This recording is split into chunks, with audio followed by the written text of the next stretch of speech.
O iPod apresenta. Olá pessoal, Eric Formaggio por aqui, bem-vindos ao Decode, o espaço onde a gente pausa o ruído digital para decodificar o futuro com quem pensa antes de seguir. Já aproveita daquela força, curte o vídeo, se inscreve no canal e ativa o sininho aí para ser avisado sempre que tiver um conteúdo novo por aqui. Antes da gente começar, aquele recado rápido de sempre, me segue lá no Instagram, no eric.formaggio, me acompanhe também no meu blog, no diariodacienciadedados.com.br e no meu site pessoal, no ericformaggio.com.br. Tem muito conteúdo legal por lá. Hoje eu recebo um convidado aí mais que especial, com uma visão ampla e estratégica aí do mercado, o Eduardo Bolf da Qualitor. Meu amigo aí que eu chamo de Edu Bolf. Edu, seja bem-vindo aí ao Decode. É um prazer ter você aqui nesse espaço. Tudo bem contigo, meu? Tudo bem, obrigado, meu velho, pelo convite. É um prazer estar aqui conversando contigo nesse tema tão especial de hoje e conta comigo aí sempre. Bom, hoje a gente vai falar um pouco de inteligência artificial, de chatbot, etc. Mas antes eu queria te perguntar um pouquinho da Qualitor, né? Essa grande empresa que a gente tem aqui no Rio Grande do Sul, fundo aí do teu painel. E hoje na Qualitor vocês têm uma empresa dentro da Qualitor que é o IntelliChat, né? Eu queria que tu me explicasse um pouco como que foi esse movimento, como que vocês começaram esse movimento e o que que motivou também esse movimento de abrir uma nova empresa, como que ela se posiciona dentro do grupo Qualitor, como que funciona? Bom, a Qualitor, né, já está há mais de 20 anos no mercado. A gente sempre teve a especialização em gestão de atendimento, processos, e nesse mercado de gestão de atendimento, serviços, em 2017 surgiu a oportunidade de a gente avançar na multicanalidade. E nesse multicanal de atendimento veio a ideação do IntelliChat, essa solução que vem integrada ao portfólio da Qualitor. Ela contribuiu e muito, né, até hoje, no avanço do atendimento, na automação do atendimento, nas melhores práticas, né, para conseguir que a gente traga, né, um chatbot ativo, proativo. Ao mesmo tempo, ele consegue ter hoje, né, atualmente, linguagem natural, inteligência artificial, integrações com outros sistemas e, obviamente, integração com a plataforma Qualitor, né? Então, a IntelliChat surgiu justamente para aumentar e potencializar o atendimento nível zero, que nós chamamos, né? Aquele autoatendimento, contribuindo com a produtividade dos nossos clientes e, principalmente, trazer um ponto único de contato. Ah, legal. E hoje, do que tu percebe, qual que é a mudança que tu percebe em relação ao atendimento hoje, principalmente o atendimento digital? Porque a Qualitor é uma empresa que tem uma história aqui no Rio Grande do Sul, né? No país inteiro, eu creio que até fora, né? Mas principalmente aqui no Rio Grande do Sul, deve ser uma das maiores empresas de TI aqui do Rio Grande do Sul, né? E vocês devem ter visto aí por todo esse caminho, né? É, qual foi a mudança no atendimento para o atendimento hoje e onde que até o chatbot ele entra, né? Como que ele entra? Ao longo do tempo, né, a Qualitor veio sempre inovando os processos de atendimento. Lá atrás, né, era muito forte o uso da telefonia, da integração com telefonia. Depois veio, né, os portais de atendimento. Depois veio os portais de autoatendimento. No decorrer disso, também automações de caixas postais e aberturas automáticas por e-mail. Veio a tecnologia mobile disruptando também, onde a gente lançou os aplicativos tanto na Apple Store como na Google Play. E aí, quando veio a camada de chatbot, que veio para justamente disruptar e trazer uma nova etapa, veio junto, né, com a chegada naquela época da pandemia, veio também a necessidade de integrar com o WhatsApp, que era um dos canais hoje, né, com mais acessos, né, no Brasil. E aí veio a oportunidade de não só integrar, porque no início do IntelliChat tinha integração com o Facebook Messenger, né? E a gente fez também ali o chatbot abrindo em portais web. E aí quando veio o aumento, né, do WhatsApp, do uso do WhatsApp, veio a necessidade também de integrar com esse canal, depois veio o Telegram também. e a gente começou a trazer esse ambiente de conforto, né? Principalmente preocupado aonde que está conectado o nosso cliente, o nosso usuário, para trazer essas opções de autoatendimento. Então foi algo assim evoluindo, né?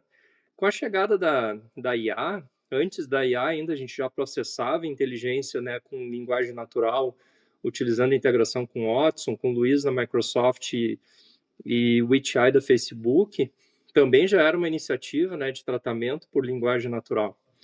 A IA agora, com as integrações que nós temos com a OpenAI, né, através do ChatGPT, isso trouxe um novo dinamismo, né, na questão das pesquisas generativas, do tratamento da gestão do conhecimento, de subir domínios de conhecimento. Então, isso se tornou muito amplo, né, e cada vez mais o chatbot potencializado pela IA.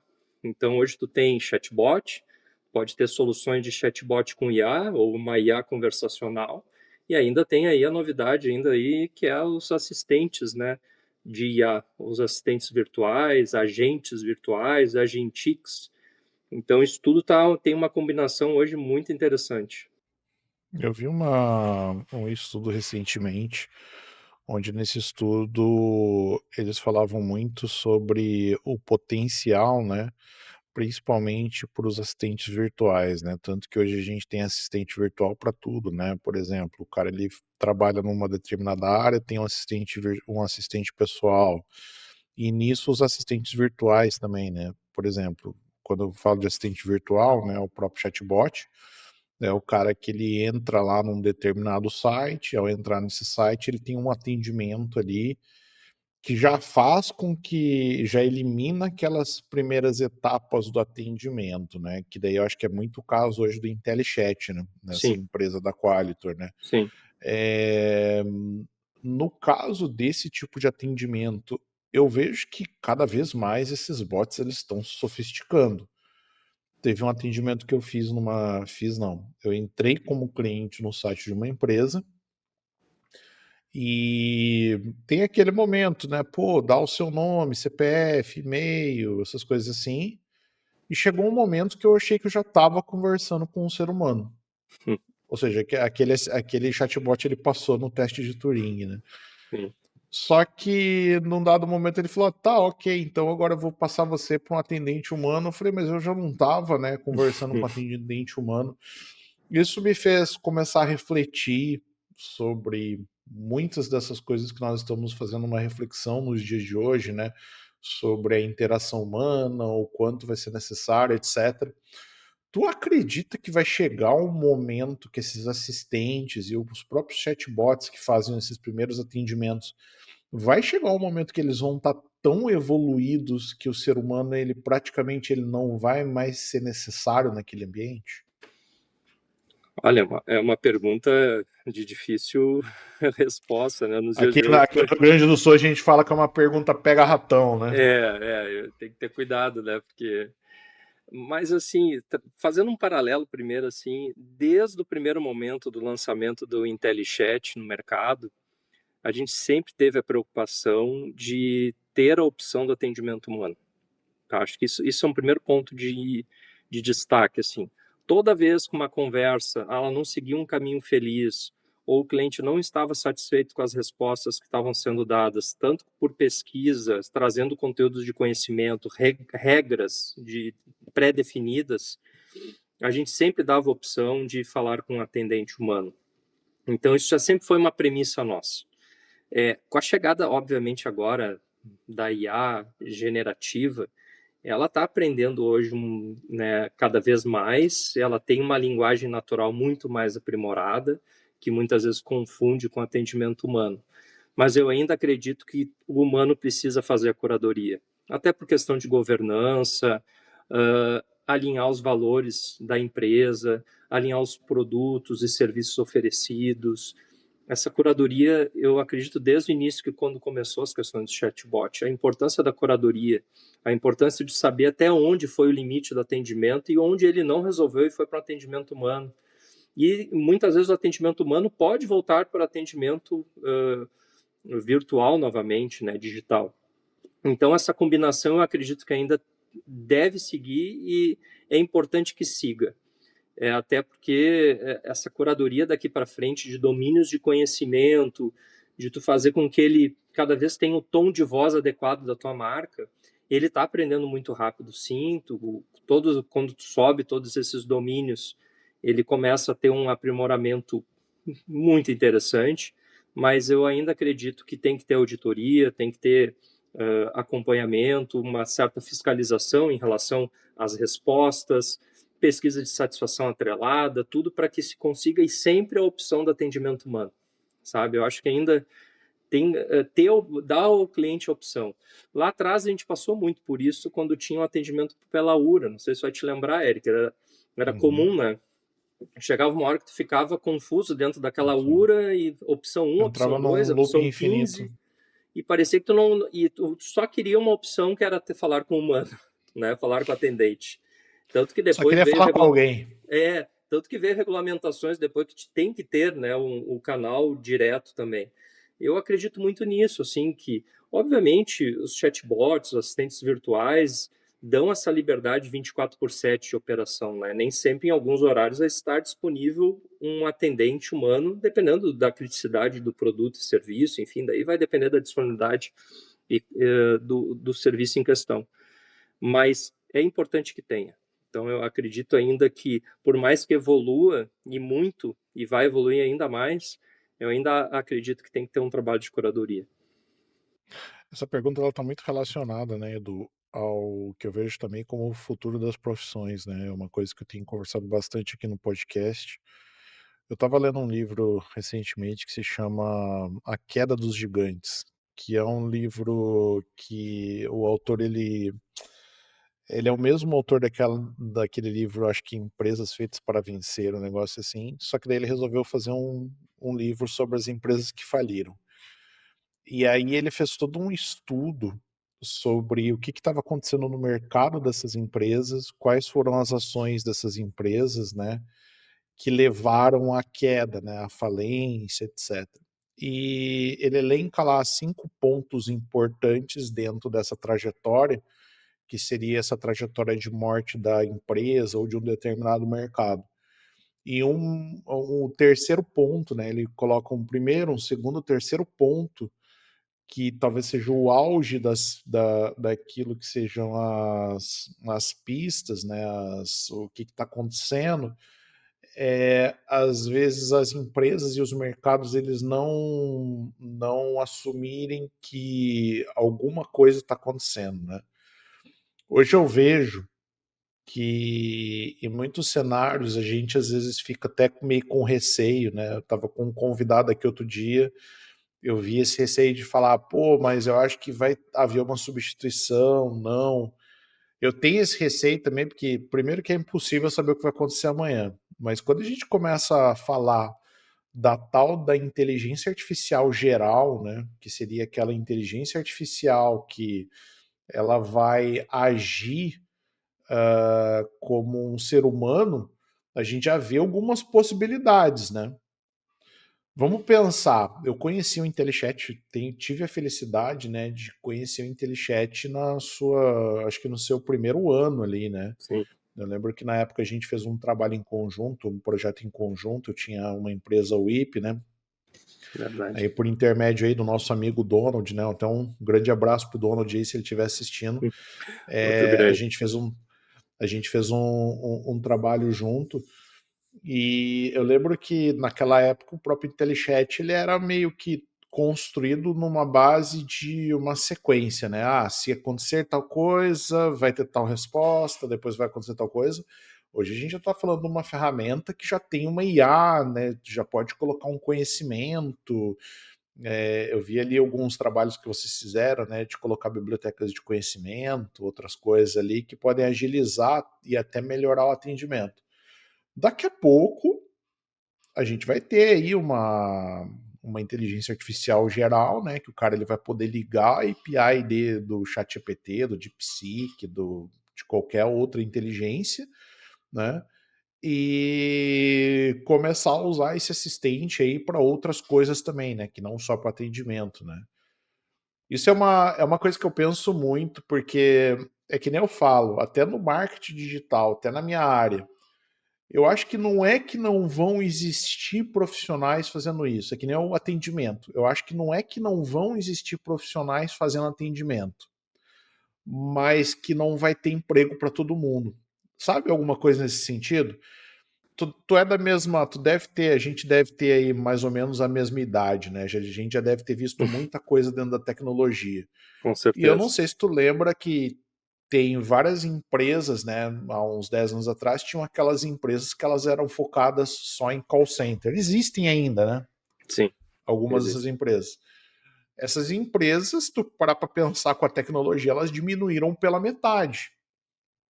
Hoje a equipe que eu tinha há 10, 15 anos atrás, o número da equipe, o número de pessoas diminuiu, porque hoje eu tenho os analistas mexendo nos botões. Eu preciso ainda do analista porque eu preciso de um cara que tenha estratégia, inteligência, etc.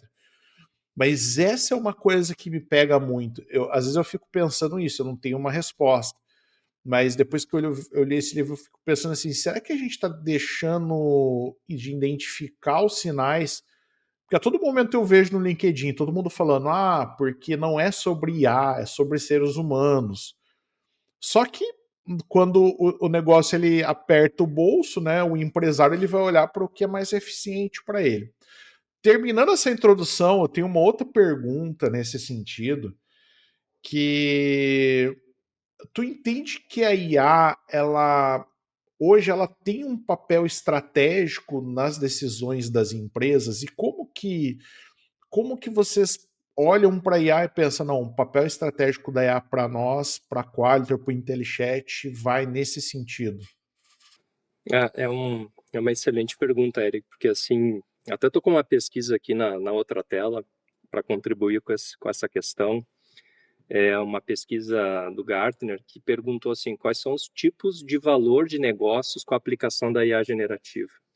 Eu achei a pergunta Eu amo essas pesquisas do Gartner, são muito boas. é uma pesquisa bem recente e a resposta dos executivos foi 74% para aumentar a produtividade, né? 49% é para aprimorar a experiência do cliente. 31% promover a transformação digital.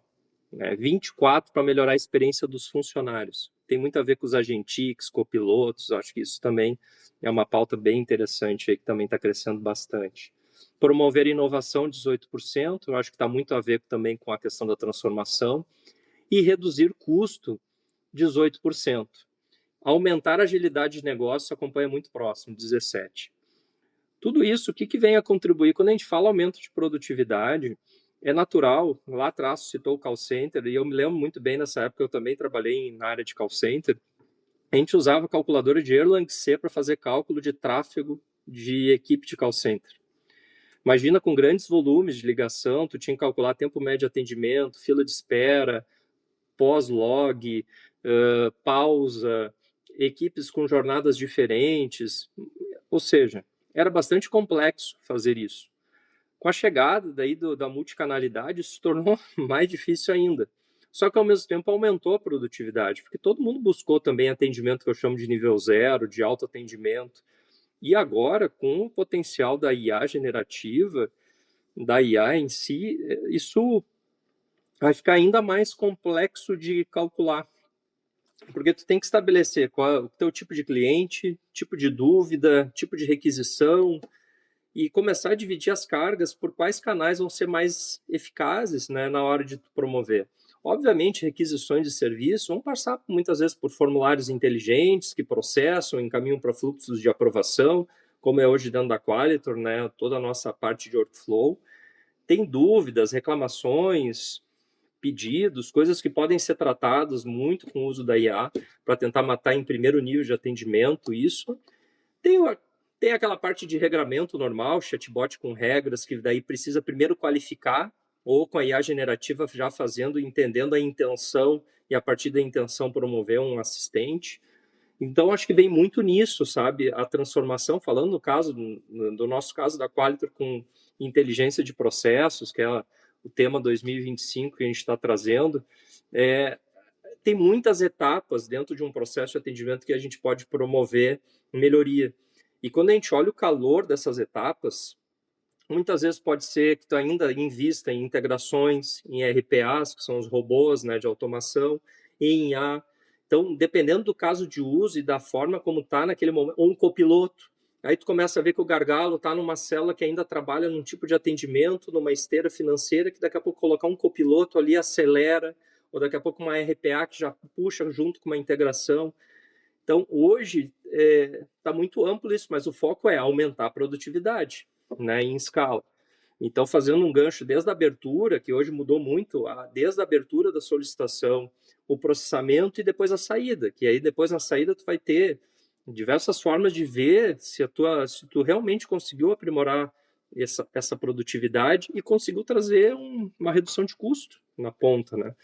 Então, tá muito desafiador nesse momento e também os domínios de conhecimento, né? O quanto tu tem hoje de gestão do conhecimento.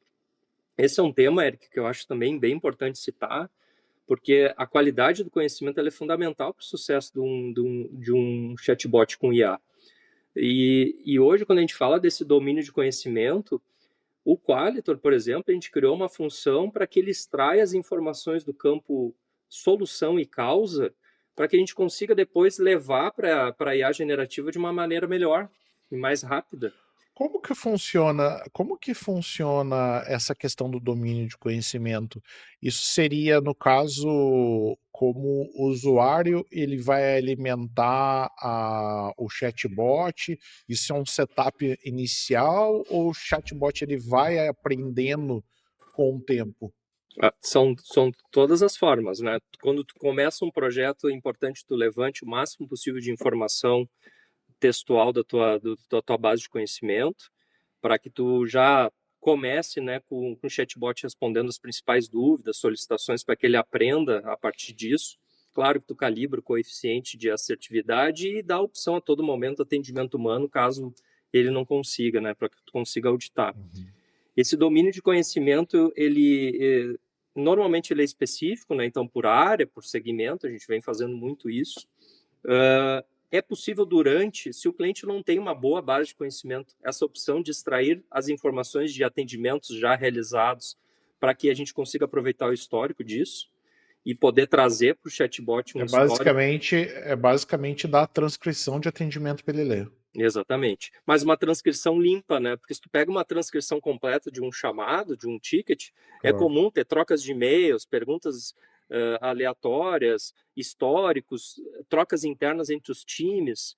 A gente já fez uma forma de melhorar essa extração de dados até para custar menos na hora de tu subir esse domínio, né?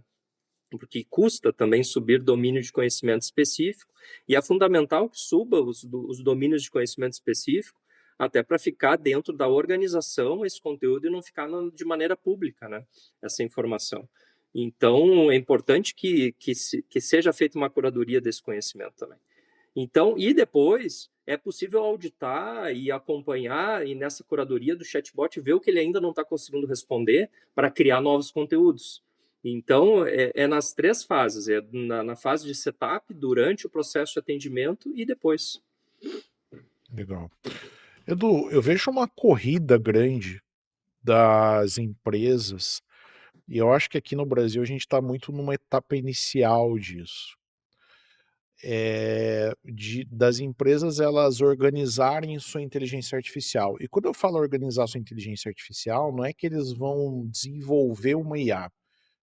Mas eles vão, sei lá, eles vão pegar a API do Gemini, a API do ChatGPT ou outra inteligência, eles vão comprar a API, fazer um treinamento dela para que ela sirva aos propósitos daquela empresa. Tá? Eu já trabalhei numa empresa que tinha a própria IA dela, com o ChatGPT rolando atrás. Hoje na empresa que eu trabalho acontece a mesma coisa, só que com foco no Gemini. Hoje, como tu vê essa corrida no Brasil? Tu entende que as empresas elas estão conseguindo fazer isso de uma forma mais estratégica? Nem sempre. E casualmente, acho que fazem 30 dias atrás, eu estive participando de um evento da Anshan, do CEO Anshan, e Eric teve uma palestra muito boa não sei se já ouviu falar do Gustavo Caetano, é um palestrante na área da inovação também, conselheiro e, enfim, participa de fundos de startup. E ele trouxe um framework que ele defende, ele até botou Future, né, o nome do framework dele, onde cada letra tem uma questão ligada para alertando a camada de C-level para a importância da IA e de como estruturar isso dentro da organização. Porque hoje, assim, tu sabe, qualquer um hoje consegue lá habilitar a OpenAI, daqui a pouco já começa a subir coisas privadas para domínio público de forma errada, né? Ou não sabendo que no momento que eu subo aquele conhecimento ali, a IA está tá detendo também aquele conhecimento, né? Ao invés de antes contratar um domínio específico, né? Um pacote corporativo para que possa daí subir. E isso também é um desafio, porque se cada um contratar a sua, tu vai ficando descentralizado nisso e daqui a pouco o colaborador que tinha aquela conta com a IA dela, quando sai, pode perder aquele conhecimento também. Então tem que ter esse cuidado da centralização. Mas nesse framework que o Gustavo Caetano trouxe na palestra, eu achei muito interessante, porque ele botou assim, o F é de foco no cliente. Inovar onde o cliente sente mais dor e atrito. Isso, né, já é uma forma de tu estabelecer uma diretriz estratégica por onde começar, né? Depois, né, o U é de uso estratégico da IA. E isso eu achei muito interessante, porque ele falou, crie comitês de IA, né? Como lá atrás, quando na época do White, tu vai te lembrar também que tinha comitê de mudança, até hoje muitas empresas têm as suas GMUD, sua gestão da mudança, criar um comitê de IA.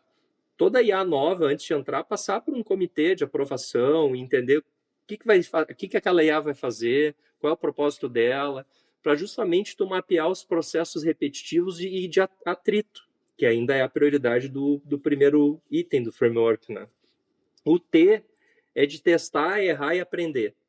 E isso ele traz muito as questões de usar squad, sandbox, ciclos curtos, para ter uma visão realmente assim de produto rápida e entregar rápido também para não demorar muito tempo, porque a gente sabe, qualquer momento entra uma nova tecnologia e a gente já fica defasado, né? Os motores estão muito rápidos nesse sentido.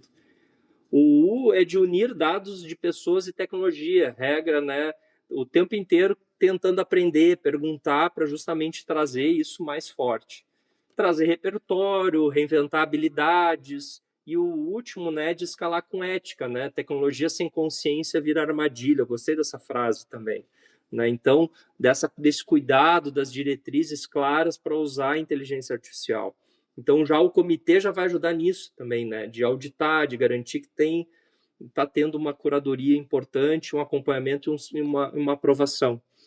Então, eu achei legal o modelo, porque todas as organizações precisam ter esse tema muito forte, todo mundo quer aumentar a produtividade, claro, ali a pesquisa que eu citei, né, isso fica evidente, mas eu acho que tem que ter também um comitê, cada empresa estabelecer suas regras, seus processos para o uso da IA, né? As políticas de compliance, elas acabam sendo muito importantes, né? Sem dúvida. Eu tenho visto coisas assustadoras nesse sentido, né? Porque eu trabalhei numa empresa que essa empresa que eu comentei que tinha sua própria IA, né? Tem sua própria IA. E nessa empresa eles têm uma governança muito boa nesse sentido, do ponto de vista que é proibido o funcionário usar uma outra IA que não seja aquela que eles estão utilizando. Eles disponibilizam lá uma IA daquela empresa que nada menos que o ChatGPT atrás, né, o motor dessa IA é o ChatGPT, só que tem lá toda uma identidade visual da empresa, um treinamento daquela IA, as possibilidades, etc. É bem interessante. Eu lembro quando deu aquela polêmica relacionada ao DeepSeek, das ações do ChatGPT, do OpenAI caírem, etc., eu lembro que eles mandaram um aviso para toda a empresa falando: olha, o DeepSeek é muito bom, mas vocês estão proibidos de utilizar. Uma, porque o DeepSeek, eu acho que não tinha lá as regras de compliance necessárias, compatíveis com a empresa, né? Outra, porque a galera tem muita desconfiança ainda por ser uma tecnologia chinesa. Eu não sei se é um preconceito com a tecnologia chinesa, não sei o que que é. Mas, enfim, uma preocupação relacionada a isso. E eu vejo que no Brasil ainda, quando se fala de compliance, Edu, que é um gancho que tu pegou aí, parece que nós estamos um pouco atrás nesse sentido, porque mesmo o ChatGPT, tu não vai lá colocar uma planilha financeira da sua empresa sem anonimizar algum dado, enfim, eu acho que é algo um tanto quanto arriscado, né? Hoje eu estava lendo uma matéria esses dias e a matéria falava sobre algumas das utilizações da pessoa, né? Pessoa física, né? Não o colaborador de empresa com a IA. Gente que usa IA como psicólogo, conta seus segredos. Eu vi recentemente uma IA que estava ameaçando um cara, a IA estava ameaçando o cara de falar para a mulher dele, eles usavam o mesmo, que ele estava traindo ela, coisas desse tipo. E eu vejo que coisas assim vão ser cada vez mais comuns, né? E um ponto que me pega, Edu, é a questão de segurança, né? Como que tu vê a questão de segurança quando se tratam de chatbots, IA, etc? É aquilo que eu estava, né, comentando, e tu também trouxe, né, a questão do compliance. No momento que tu começa a centralizar a informação e não deixa que essa informação seja disponibilizada, estabeleceu que é o ChatGPT um dos motores de uso do dia a dia. Mesmo assim, se tu não criar um conhecimento centralizado disso, vai ter múltiplas contas e tu não sabe se ele está usando para fins corporativos ou pessoais. Já começa aí, né? E no momento que tu traz para uma única plataforma, essa gestão facilita muito a auditoria também, o acompanhamento, né? Então, hoje em dia, essa questão de segurança, por isso até comentei do comitê de IA associado à gestão da mudança, porque no processo de gestão de mudança tem que prever, né, os testes, a homologação, tom de voz, variações, até a ida virar ele em produção e depois em produção acompanhamento, curadoria, etc. Então, eu acho que tem que ter um processo muito claro de acompanhamento e para justamente trazer essa segurança, né? E tu poder auditar de tempo em tempo para ver se as respostas estão coerentes, se não está saindo de alguma questão ligada aos valores da empresa. Então, eu acho que isso é muito importante. Fora também essa questão de subir os dados corretos também, para não correr nenhum risco, né, em relação a isso. Então, eu acho que quando veio já os regramentos da LGPD, aí, alguns anos atrás, já ligou mais um alerta, e tem mais esse a seguir, que as empresas precisam estar preocupadas com o uso da IA na empresa, e principalmente os domínios de conhecimento que estão sendo criados, né, a partir dela. Edu, indo para um outro campo agora, é, vocês têm muita experiência aí, principalmente nessa parte de atendimento, né? Uhum. Uma empresa chegou para ti, ela quer começar a automatizar essa parte de atendimento ali, por exemplo, o cara ele tem um site, a maior parte dos clientes entra por esse site, tu deve receber muito briefing assim, né? Uhum. E ele quer implantar um chatbot ali para começar a agilizar esse atendimento. Como que começa esse projeto do chatbot? Uhum. A grande questão é entender os produtos e serviços que vão ser oferecidos, né, nessa conversação.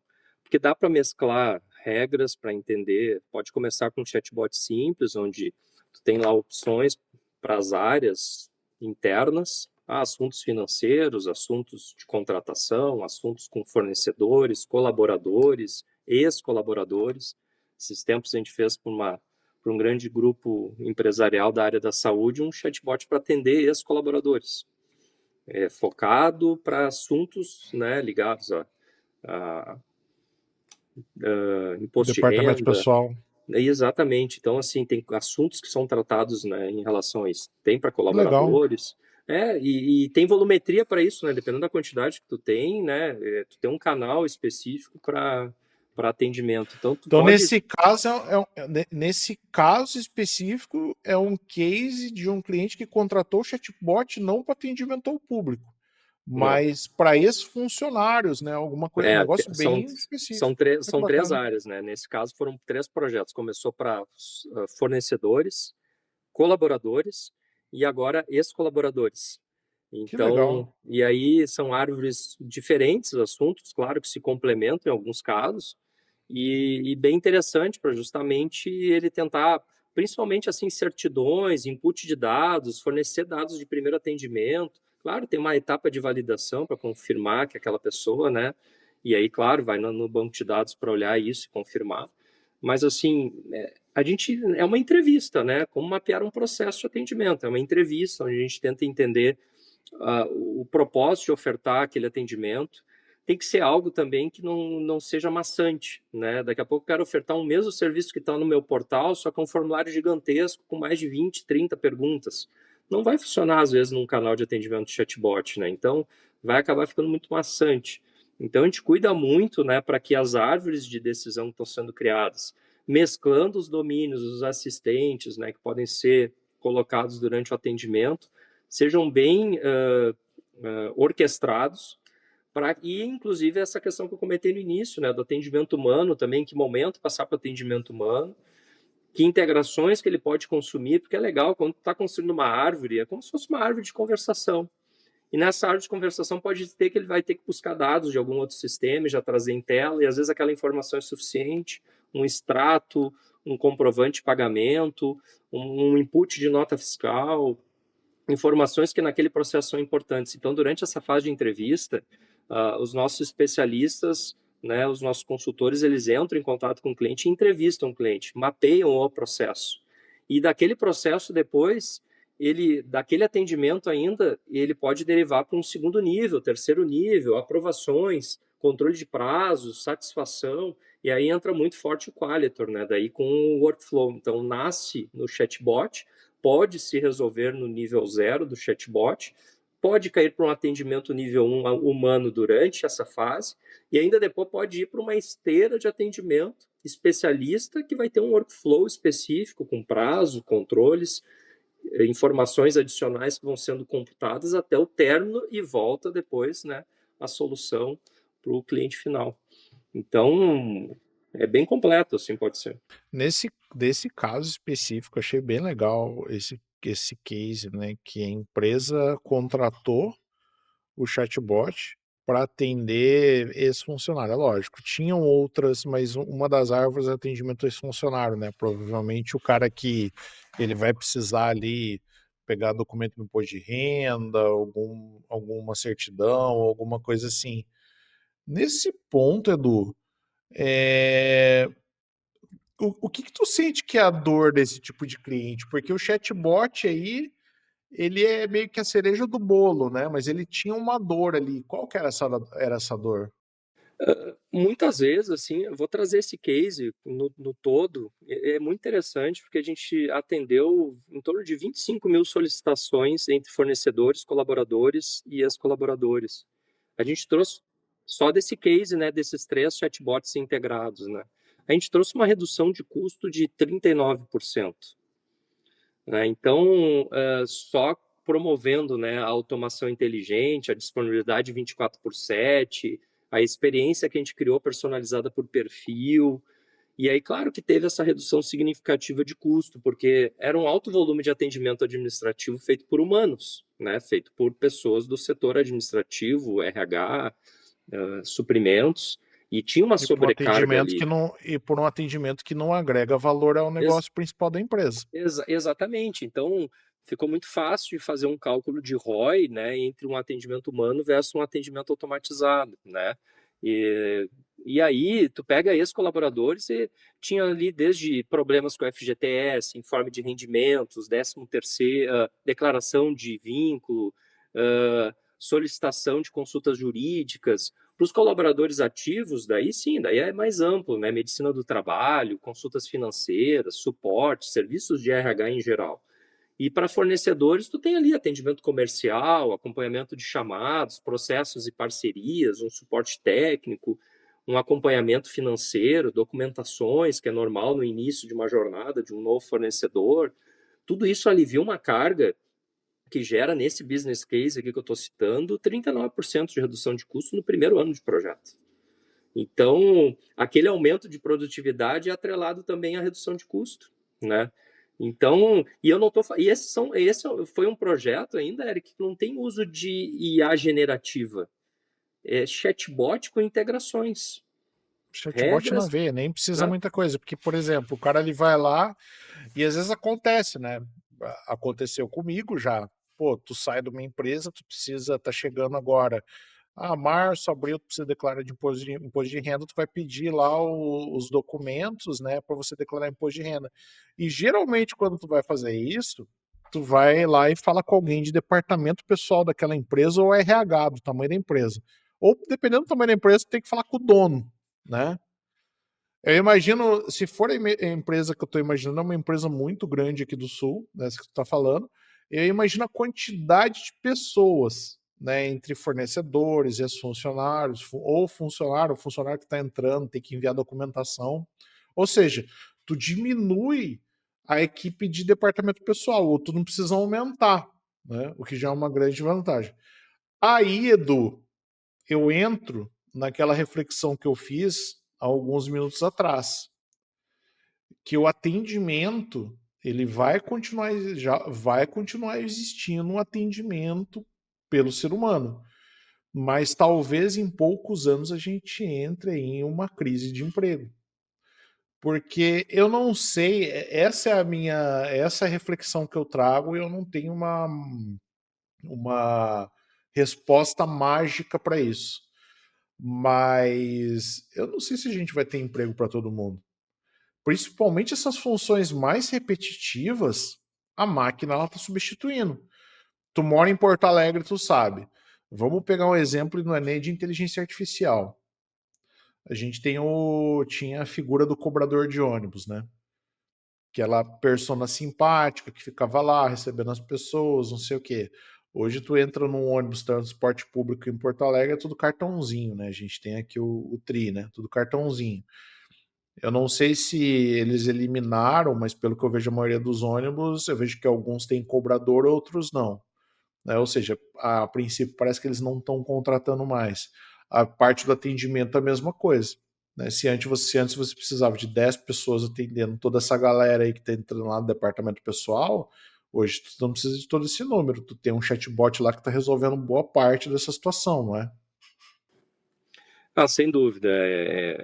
O aumento de produtividade vai otimizar muitos custos, né? E otimiza hoje já, né? Esse é um exemplo de 39%, né? Certamente, essa empresa está em franco crescimento e ela não precisou inchar os seus times e conseguiu otimizar os seus custos e acompanhar essa tendência, né? Mas certamente, quando tu já tem uma equipe muito consolidada, claro que pode ser realocado para outros projetos, né?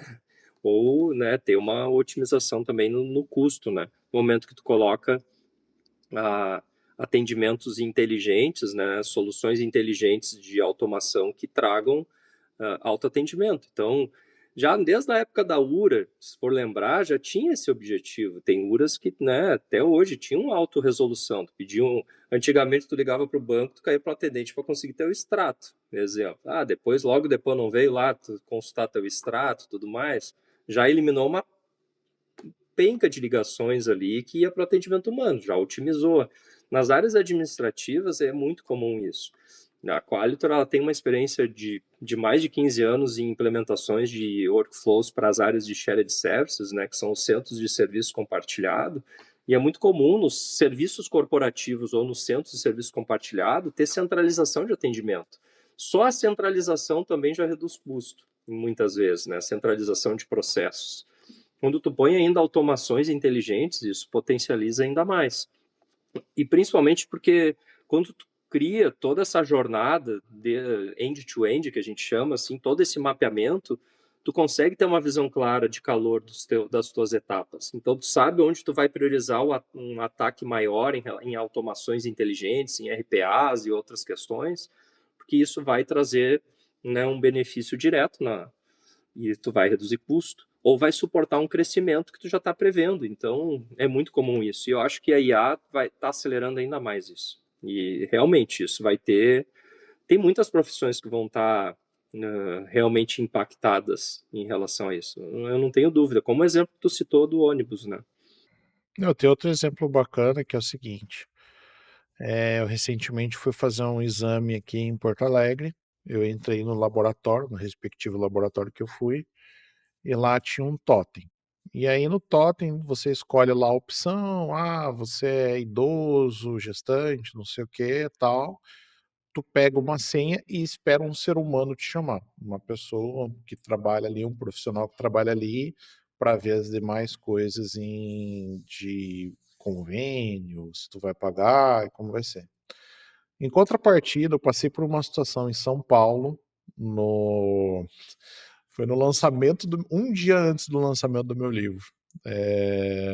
E aí o dia seguinte era o lançamento do meu livro e eu tava com a garganta muito ruim, muito. Eu tava com a garganta muito ruim. E no dia seguinte ia ser o lançamento do livro ia ser dentro do RD Summit, no stand da editora, no espaço da editora, né? E aí eu cheguei em São Paulo, falei, pô, o negócio é amanhã, vou dar uma cuidada da garganta, etc. De noite eu no hotel, a garganta tava boa, mas eu comecei a ter febre, comecei a tossir mais, tal. Falei, putz, eu preciso procurar um pronto atendimento. Eu fui num hospital, Edu, e eu achei muito bacana. Porque eu praticamente, a primeira fase do atendimento, eu fui atendido só pelo totem. Eu fui num hospital particular que atendia meu convênio. Eu cheguei lá, coloquei meu CPF, nome, ele leu o cartão do meu plano, eu já digitei, já coloquei as opções lá, o que, que eu tinha, o que eu estava sentindo, etc. Eu não tive um segundo atendimento da parte burocrática ali, do convênio. Eu Sim. já fui direto para a salinha de triagem. Eu terminei o atendimento no totem, uma pessoa na sala de triagem me chamou, tipo, já me chamou pelo nome, ela já tinha meus dados, ela confirmou tudo aquilo que eu tinha colocado na tela, já mediu pressão, temperatura, essas coisas. Ou seja, eu sinto que, da mesma forma que nos sites, nos sistemas que a gente tem, esse atendimento ele está cada vez mais automatizado, até o atendimento físico, eles estão eliminando as primeiras etapas. Sim. Eu não sei se tu te lembras, há um tempo atrás, não tinha o totem nos laboratórios, né? A maioria dos laboratórios aqui em Porto Alegre, quando tu tinha que fazer um exame de sangue, um exame de imagem, tem o totem, mas o totem era só para pegar a senha. Antes não, tinha uma pessoa te dando essa senha lá na frente. Agora é o totem, né? Em São Paulo, essa segunda fase do atendimento ali de recepção, que é com o ser humano, eu já vejo que tem alguns hospitais, alguns laboratórios que eles estão automatizando também, né? Daqui a pouco, daí eu tô um pouco de futurologia, né? No hospital, tu vai fazer esse primeiro atendimento, tu vai entrar numa sala, tu vai colocar teu braço, vai medir sua pressão, medir seus sinais vitais antes do médico. Vai demorar um pouquinho para a segunda fase, ainda até porque existem leis, né? Sim. Existem leis onde você precisa, a nossa legislação, né? Ela obriga ali que tenha um ser humano, né? Mas até para vocês assim que trabalham muito nessa, porque independente do que vocês fazem hoje como Qualitor e IntelliChat, o problema que vocês resolvem é de atendimento e processo, né? Com certeza, com certeza. Aonde envolve ser humano e onde o empresário ele vem cada vez mais automatizando. Como que vocês, como empresa, quando vocês olham para o futuro, eu sei que tu, Donald, vocês vão muito para eventos lá nos Estados Unidos também, vocês veem algumas coisas que estão acontecendo, algumas tendências, mas quando vocês olham para o futuro, o que, que vocês enxergam nesse sentido de modernização de atendimento e até dessa relação do consumidor com a empresa? Com certeza. Faz recordar muito. Eu tive uma vez numa feira em Hong Kong, onde já trazia muito desse processo de inovação de atendimento. Depois na Canton Fair na China, Donald também já teve em eventos, né? Portugal, Estados Unidos. Nós já tivemos junto em eventos no Peru, Uruguai. Mas quando citou esse caso da saúde, me fez lembrar uma solução que a gente viu, que ela fazia esse autoatendimento, né? Essa máquina, né? Ela já pegava sinais vitais e ela já fazia um tratamento de fila de atendimento muito interessante, né? Que antigamente era feito, e ainda é feito, isso vai em algumas emergências, tem que passar por uma triagem humana, né? E essa máquina, ela simplificava esse processo inicial de atendimento. As teleconsultas, elas estão muito em alta, né, em relação a isso no setor da saúde. Os totens, né, lá atrás, o Qualitor sempre foi através do seu portal de autoatendimento. Tem algumas empresas que usam totens e colocam o Qualitor no totem também para fazer aberturas, e autoatendimento é possível também. Claro que com a chegada daí de atendimento por WhatsApp, multicanal, basta um QR Code em algum lugar disponível, um número de telefone divulgado, e tu chega até o atendimento, né? Mas eu vejo, Érico, assim, uma combinação aí de robótica, né, vindo muito forte. Os IoTs também estão cada vez mais inteligentes, né? Os recursos de IoT. A gente percebe aí que vai ser muito rápido a disponibilização de atendimentos nessa camada, né? Então, é natural ver isso acontecer cada vez mais, né? E a gente vai cada vez ficar melhor surpreendido. Já tem hotéis com autoatendimento, né, sem passar por humanos, tem entrega, né, de comida por robôs, ou seja, a nossa carros, né, sem motorista. A gente vai viver uma fase aí ainda de automação, entrega, né, através de drones. Tá cada vez mais forte isso. Eu acho que é um caminho sem volta, né? A gente tá acontecendo muito isso ultimamente, e já lá atrás, quando a gente acompanhava dessas feiras aí, a gente já via essa tendência cada vez maior, né? A China tá em outro nível, né, Edu? É, eu vou te dizer assim, cada vez quem puder ter uma oportunidade de conhecer, né, as feiras de eletrônica, as feiras como a Canton Fair, assim, que eu já tive a experiência de participar junto com a minha esposa, que é da área de comércio exterior. É uma experiência única, assim. É uma feira gigantesca, separada por diversos setores, né, da economia, e uma tendência, assim, muito forte. Toda essa parte de carros, veículos, motos elétricas, bicicletas, isso lá atrás já tinha já explodido, assim, de tamanho. Hoje já é uma tendência, né, nas lojas, mas eles já estão muito à frente, assim, em relação a isso, né? É impressionante, assim, o potencial que tem. E é uma viagem muito interessante, assim, conhecer a China, assim. Eu acho que Hong Kong também é algo muito legal. E eu acho que foi uma experiência bem, bem interessante também. Edu, a gente está chegando ao final desse episódio, mas antes da gente terminar, a gente tem o que a gente chama aqui de Decode Pop, né? Onde eu e o meu convidado, a gente traz uma indicação de um livro, de um filme, para fazer uma conexão com esse assunto que a gente está conversando.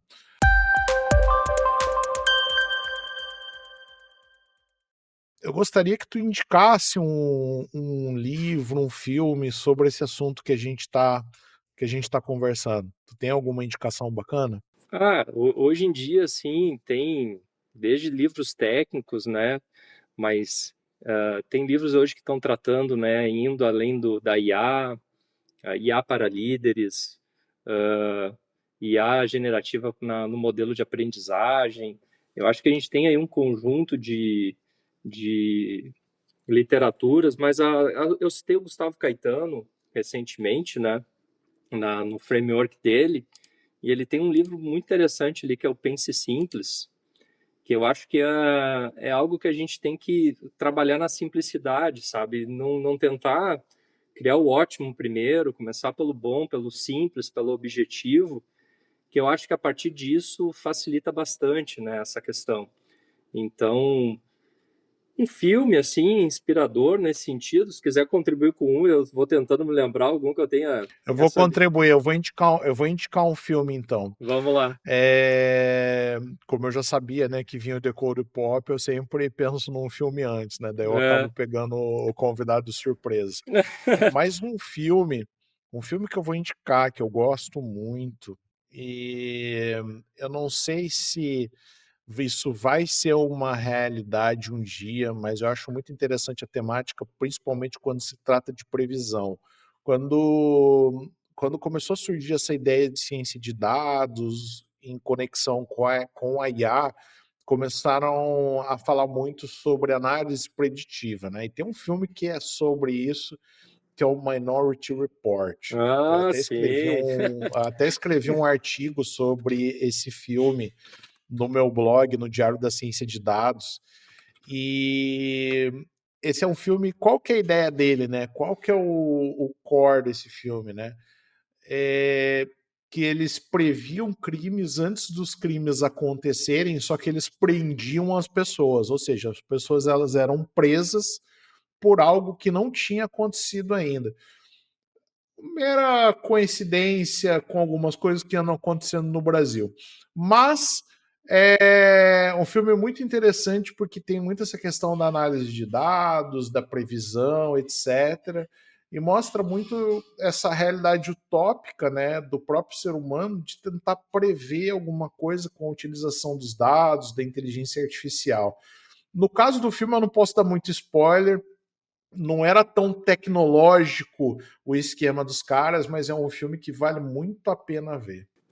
Eu vou contribuir com outro aqui, então, porque tu me pegou de surpresa e eu estava tentando lembrar o nome do filme, não que, e tem a ver um pouco também com a história, né, que é do matemático britânico, né, que é aquele O Jogo da Imitação, Filmaço. que é um É o filmaço filme que também, né, conta a que história do trata, Alan é o Turing. precursor dos computadores da inteligência artificial, né, então foi decisivo ali e o quão hoje tu é um cara que estuda pra caramba estatística, tu sabe disso, né, o quão é importante ainda a gente deter esse conhecimento para que a gente tenha projetos bem-sucedidos, né, e como é importante estudar esse tema e linkar tudo isso que a gente está vivendo hoje, né. A gente tem uma geração que a informação está muito fácil, mas ter essa base para poder conflitar, criticar, eu acho que é fundamental, né? Então, assim, é algo que eu acho que pode ser, eu acho que é um filme também que inspira isso, sabe? E quando citou o Minority Report, claro, análise de tendência, né? Uh, predição para erros, predição para problemas, né? É algo que a gente vai viver cada vez mais, né? Com o uso da IA. Cada vez mais ela entendendo os dados, ela consegue antecipar as falhas, né? Ela consegue antecipar comportamentos, ela consegue antecipar reclamações que podem gerar churn, né? Eu acho que o teu exemplo é muito bom também de filme, porque tem tudo isso hoje em dia que a gente pode usufruir da IA, né? Mas também sem matemática e estatística, né, eu acho que isso vai ajudar bastante, né? Exato. Esse filme que tu indicou, o Jogo da Imitação, né, é um filme pra galera que não conhece, né, um filme sobre conta um pouco da vida do Alan Turing, né, que é o pai da ciência da computação, né, eles dizem também que é o pai da inteligência artificial, ele que desenvolveu o teste de Turing, né, que uma máquina ela passaria nesse teste se ela conseguisse se passar por um ser humano. É um filme muito bacana, conta um pouco da vida dele, um filme um pouco dramático também, em virtude de algumas coisas que ele sofreu nessa época. Então, assino embaixo aí, uma baita recomendação. Edu, para finalizar, o empresário que quer saber um pouco mais sobre atendimento, que quer falar um pouco sobre chatbot, ver se a empresa dele é qualificada para isso, como que pode te encontrar a Qualitor, IntelliChat, passa aí para nós o endereço dos sites aí. O nosso site principal é qualitor.com.br para conhecer a nossa plataforma completa. Tem também o intel.chat, as nossas redes sociais, né, com os nomes das nossas soluções. O e-mail para contato é contato@qualitor.com.br. Quem quiser me conhecer mais também, saber mais também, pode mandar diretamente a mim também, eduardo@qualitor.com.br. Então, nesses canais aí, chegam até nós e a gente faz questão de ajudar aí nessa jornada de crescimento, de inovação junto aos nossos clientes atuais e futuros clientes. Então, conte comigo e olha, passou muito rápido essa 1 hora de conversa, né, Eric? Foi eu Passa achando rápido, aqui, passa rápido, né? passa rápido. Passa rápido. E te agradecer aí Edu, todo o carinho aí, o convite, e pode contar sempre comigo aí também para futuras gravações aí. eu que te agradeço, Edu. Obrigado, hein? Quero te agradecer imensamente aí. Foi um prazer aí compartilhar essa 1 hora contigo aí para a gente trocar essa ideia. Ficam abertas as portas do programa aí. Vou te convidar o Donald também. Quero bater um Boa. papo com o Donald também Ah, tu vai adorar. futuramente sobre IA, sobre tecnologia, sobre análise de dados. Foram insights, eu acho que valiosos, né? Principalmente para as empresas hoje. Eu vejo que as empresas elas têm uma grande dúvida quando se trata de atendimento. Geralmente é uma área muito sensível nas empresas, junto com a área comercial. Porque muitas empresas ficam lá a área comercial disputando com a área de marketing, atendimento, algumas têm uma área de atendimento. Existe, né, uma...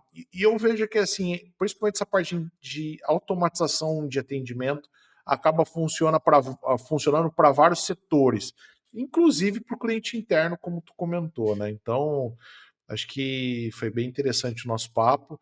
E para você que ouviu até aqui, não esquece aí de seguir o Decode no Spotify, no Deezer, Amazon Music, Apple Podcast, YouTube Music. A gente vai estar em todas as plataformas aí. A gente se vê no próximo episódio. Um abraço, gente. Até mais.